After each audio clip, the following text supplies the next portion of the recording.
Hey guys, how's it going? Hope you're doing well. My name is Crown, and today I'm going to read you some very interesting stories that I hope that you're gonna love. And now, without further ado, let's go!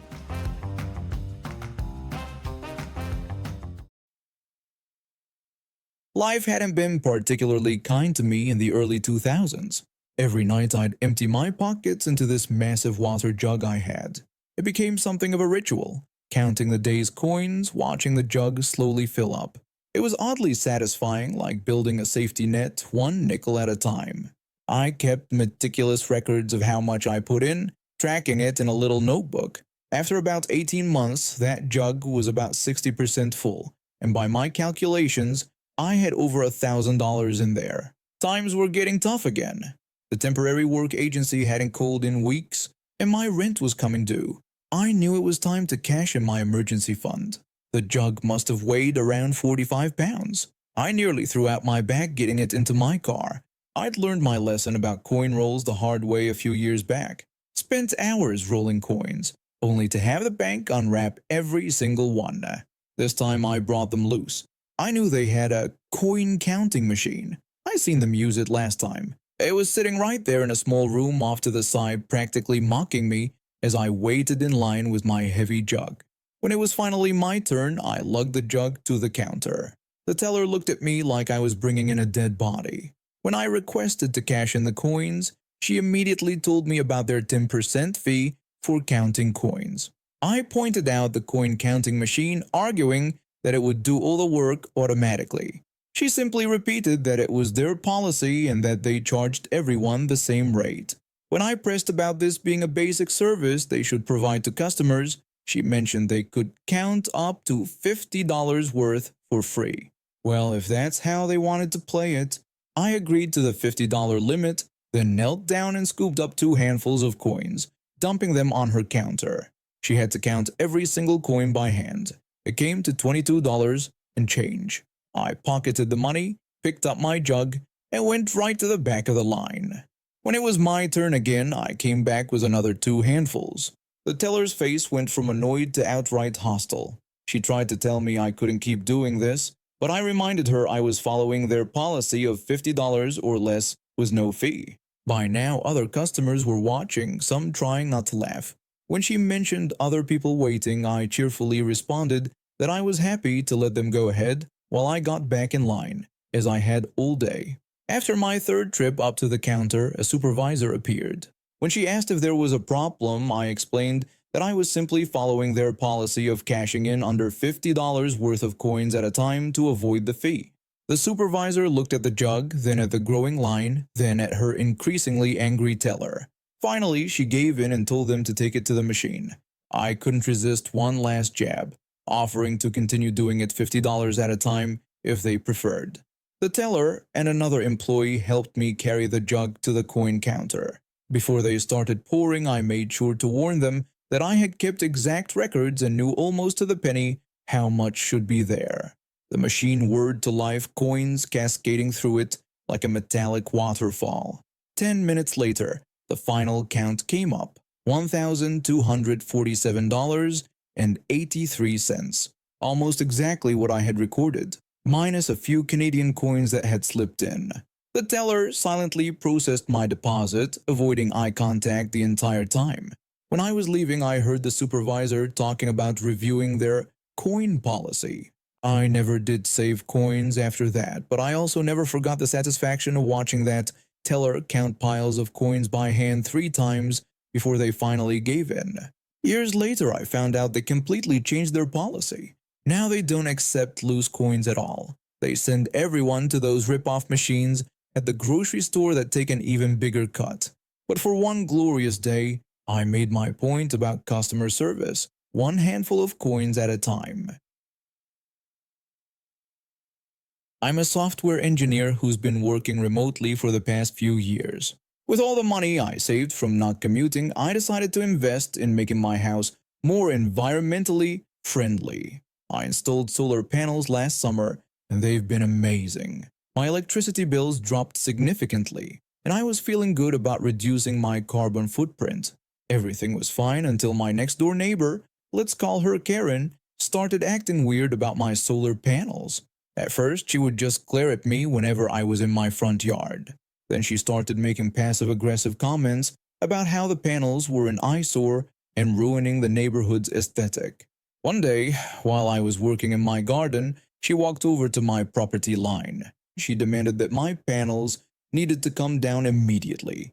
When I asked her what she meant, she accused me of playing dumb and claimed she had done her research on social media.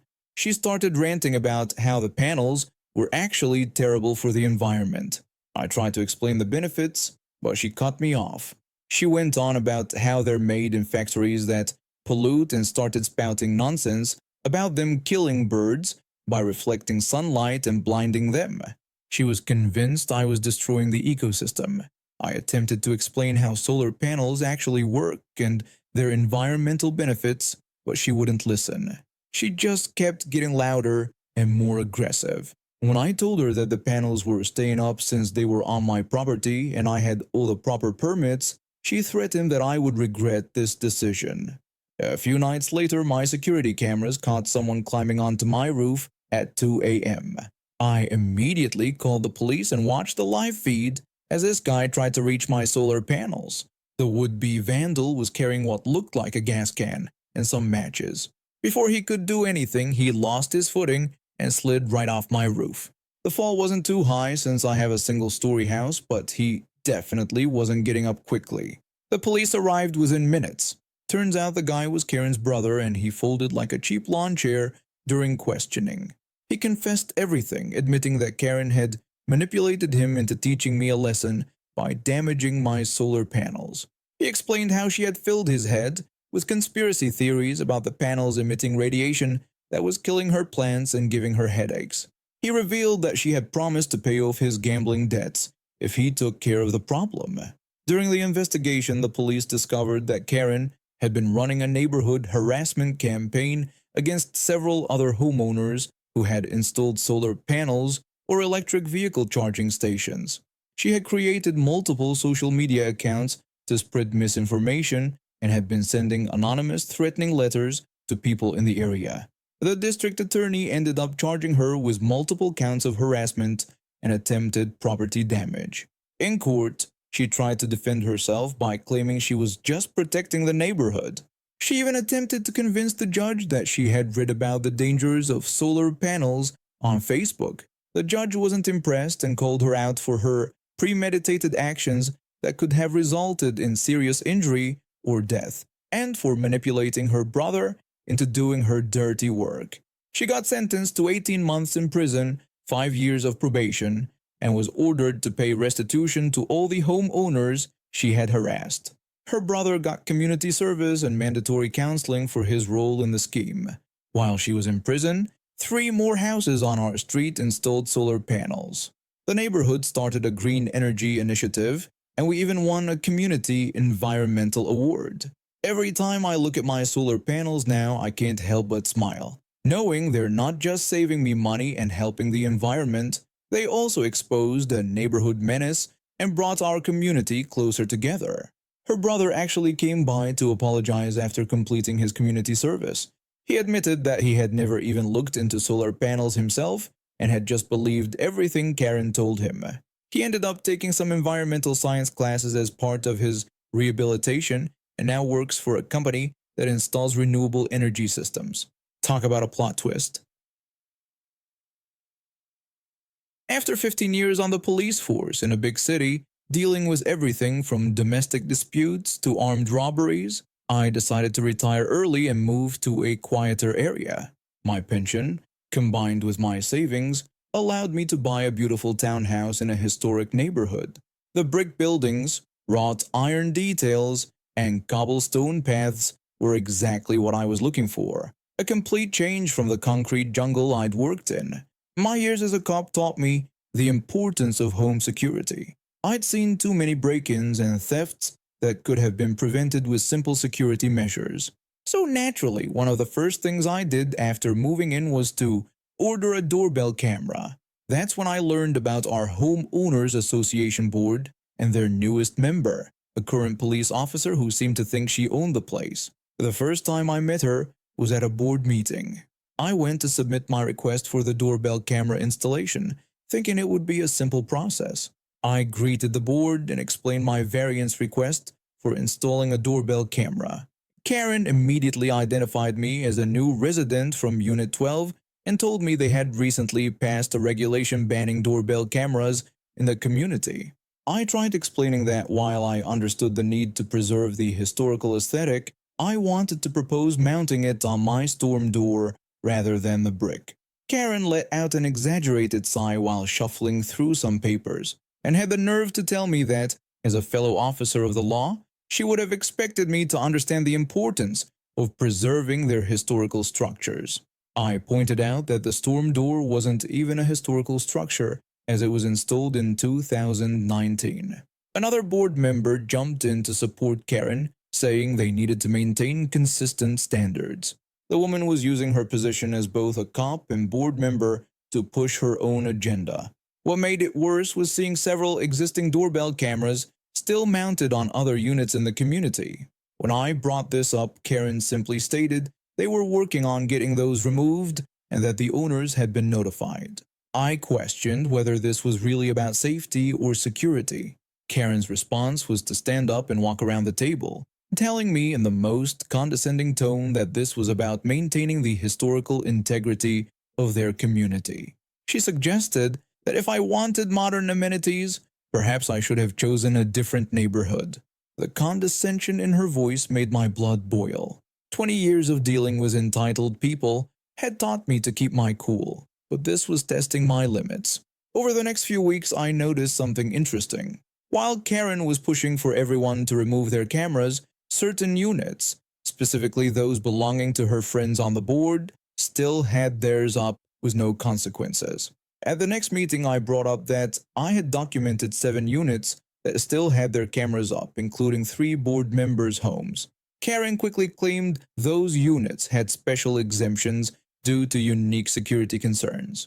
When I asked if my security concerns as a retired officer didn't count, another board member curtly replied that they had already made their decision on the matter. That's when things got interesting. A week after this meeting, someone vandalized 3 cars in our parking lot, including Karen's precious BMW. The next day, she was going door to door, demanding to see any security footage that might have captured the incident. When she came to my door, she explained about her car being vandalized and demanded to see any camera footage from residents who still had cameras up. I reminded her about the camera ban in our community. She got flustered and claimed this was different because she was conducting an official police investigation. When I asked if she was there as a police officer or as a board member, she stammered that she was both and insisted this was criminal damage to property. I told her she'd need to follow proper procedures and get a warrant if she wanted to compel residents to share their footage. Her face turned red at that moment. She knew I was right. She couldn't use her police authority for personal gain, and as a board member, she had no right to demand footage from devices she deemed prohibited. 3 residents who still had their cameras did capture the vandalism, but instead of turning over the footage, they filed complaints with the police department about Karen's attempt to abuse her authority. Turns out trying to use her police status to enforce HOA rules and pursue personal vendettas didn't sit well with her superiors. Within a month, Karen was removed from the HOA board and faced an internal affairs investigation at work. The new board quickly reversed the camera ban, citing security concerns as the primary reason for allowing them. I installed my doorbell camera the very next day, on the brick, not the storm door. Karen was reassigned to desk duty and put up her townhouse for sale. I'm now on the HOA board, making sure no one else tries to abuse their power like that again. At my first board meeting as a member, I proposed a new regulation requiring all board decisions to be publicly documented with clear justification, preventing selective enforcement of rules. The new board president called for a vote, and the unanimous approval felt like sweet victory. 6 years ago, my parents' divorce shook my world. I was 12 then, just starting to figure out who I was when everything changed.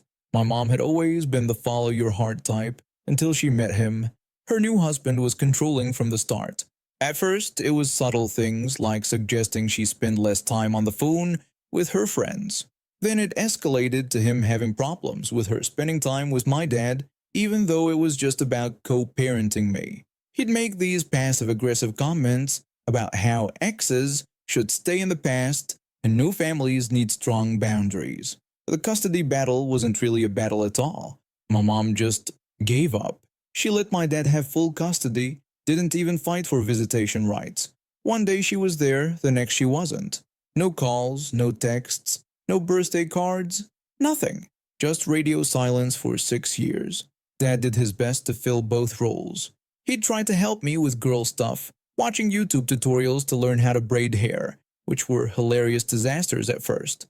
He'd take me shopping for everything, including my first bra, which was mortifying for both of us, but somehow ended up being a funny memory we still laugh about. Then last month, out of nowhere, my mom reached out. She'd divorced the controlling husband and wanted to reconnect. Dad sat me down and told me it was entirely my decision. I thought, why not? Maybe we could salvage something from this mess. The first few meetings were awkward. She'd look at me like she was seeing a ghost, which, in a way, she was. The ghost of the 12-year-old she'd left behind. She kept trying to treat me like that same kid, suggesting we go to the playground or asking if I still collected stuffed animals. Yesterday was when it all came to a head. I was curled up on our living room couch reading An Offer from a Gentleman. It's this amazing historical romance novel that my best friend recommended. My mom asked what I was reading and I simply told her it was a romance novel. That's when she had the nerve to tell me I was too young to be reading what she called toxic romance books. I looked up from my book, feeling something snap inside me. I reminded her, rather coldly, that I was 12 when she disappeared 6 years ago, and that I was 18 now. Her face did this weird thing like she'd bitten into something sour. She got defensive, telling me there was no need to use the word disappeared, and that while she'd made a mistake, I didn't need to throw it in her face.